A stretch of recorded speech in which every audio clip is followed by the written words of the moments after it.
Hello, this is Danny Raymond, the voice behind Ray's Guide. With Starfield barely more than a month from its release, I sense a bit of worry rising in videos and comments.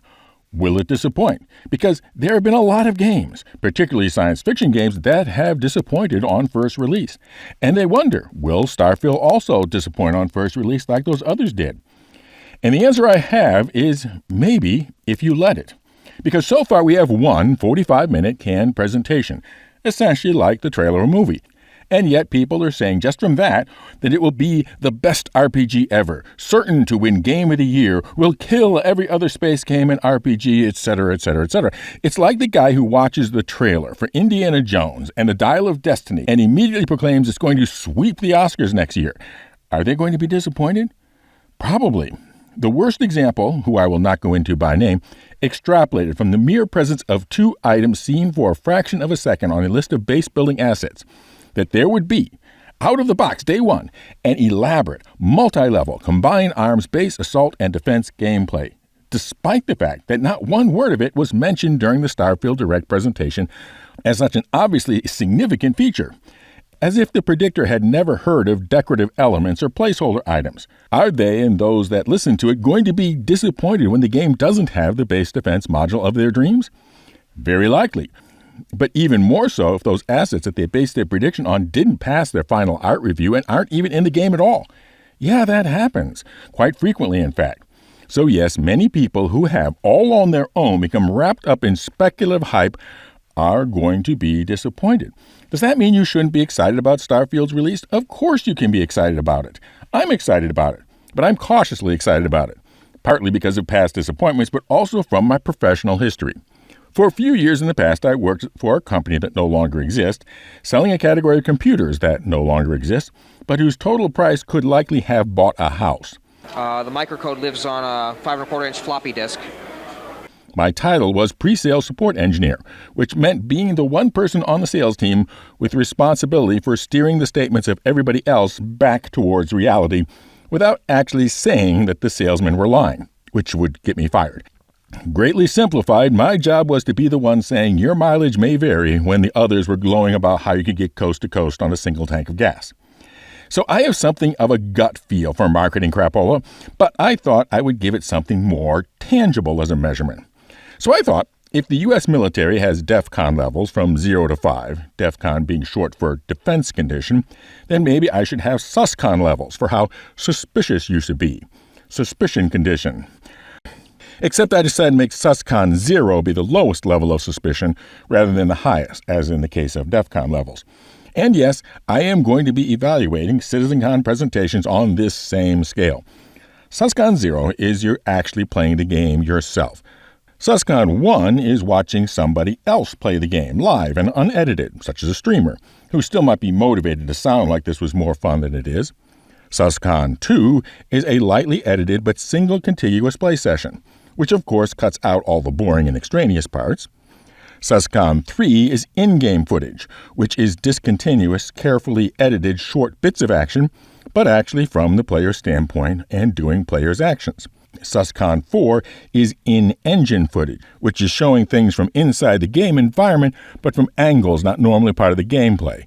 This also includes cutscenes, transitions, and intros, even if they are expected to be in the finished products, because the whole point of a cutscene is that you are not playing it. Suscon 5 is salesmen saying stuff. And salesmen come in all genders and have all sorts of titles. Very rarely, actually, salesmen. But point a camera at employees and tell them what do you think of the game, and they are all going to be salesmen because they know their status as a team player is on the line. Suscon 6 is concept art, or commercials made with separate software. Finally, anything said by others, inferred from marketing materials, is one Suscon level higher if it is solid deductive reasoning, 2 levels higher if it is an opinion, and 3 Suscon levels higher if it is making a detailed prediction. So, someone saying that the concept art of this ship sail is going to be really kick-ass ship when it's in the game next year is, added up, Suscon 9. Now, if something has a high Suscon, does that mean that it is false or a lie? Absolutely not. It is quite likely to be completely true. It's just the extent to which you should presume that it is true. Higher Suscon, less presumption of truth. So let's turn to the Starfield Direct presentation that everybody's been dissecting for so much speculation. I divided it up and counted up the seconds, leaving off the opening and closing credits and ignoring the part where it devolved into being Home Shopping Network tchotchke sales. The game presentation had 0.75% of the time showing concept art, mostly on screens while people were pretending to be working in front of it. 19.5% of the time, folks talking about the game. 37.75% of the time, it was in-engine art, and 42% of the time, it was in-game art, for an average Suscon level of 3.75. And thus, people making well-reasoned to wild inferences from it are Suscon 5 to 6, even 7 if detailed. But remember that also applies to anybody making completely negative predictions about Starfield. They, too, are engaging in speculation on imperfect knowledge, and thus are just as sus. So, will you be disappointed by Starfield? Only if you set yourself up for it. Stay at Suscon 4. So, while we're at it, is there anything higher than Suscon 9? Yes, there is Suscon X, which is for cynical attempts to manipulate the user, which returns me to my recent subject of system specs, something that companies traditionally do usually to reassure a wide audience of current potential buyers that they can run the game on their computers if they buy it. The current published system specifications for Starfield are AMD Ryzen 5 2600X or Intel Core i7-6800K, 16 gigs of memory, AMD Radeon RX 5700 or NVIDIA GeForce GTX 1070 Ti, and 125 gigabytes available on an SSD, with a recommendation for AMD Ryzen 5 3600X or Intel i5 10600K with AMD Radeon RX 6800 XT or NVIDIA GeForce RTX 2080. Pretty reflective of the broad swath of what gamers own and company agnostic, as it should be. But AMD apparently saw Microsoft forcing people to buy or replace consoles and said, hey, we want to play that game too.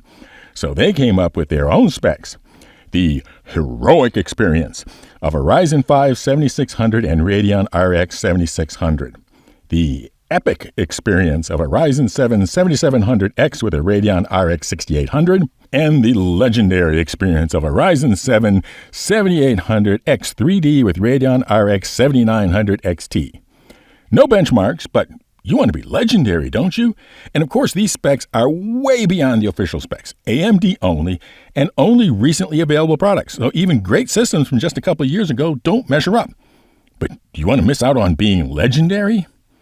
Frankly, if I was Intel or NVIDIA, I would publish my own set of specs for Starfield and call them the Big Stiffy Experience, the Major Hard-On Experience, and the Huge Rock-Hard Porn Star Experience, which of course requires an i9 3900K and an RTX 4090 because it is exactly the same thing, making a mostly male audience feel inadequate about their equipment compared to others and spend money to not feel inadequate.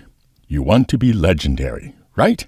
And come to think of it, it also provides a route out for CIG and the decade-old outdated specs for Star Citizen. They can just rename those old specs the gouge my eyes out experience, followed by the I guess this is okay experience, the hey, it doesn't actually suck experience, and finally, and you thought my Idris was a lot of money experience, that being the aforementioned 3900K and RTX 4090. And now for an update on our giveaways. There's the CitizenCon themed video editing contest. See the link video in the details on that. Then there's the ship giveaways. First, we have our 10,000 subscriber thank you for the LTI Hull C, that colossal cargo container carrying craft, or $100 Steam store credit, to be given away when the sea goes live soon at 3.20. And then the big annual ship giveaway for either the Galaxy Complete, that massive modular mining moving medical machine, or the brand new big box bargain bazaar known as the Merchantman, or again, $100 of Steam store credit. Just be a member and be entered automatically, or subscribe and comment with the secret word. And the secret word for this video is my contraction of suspicion condition. Fly safe, keep it real, and I'll see you in the verse. This is Daniel Raymond for Ray's Guide.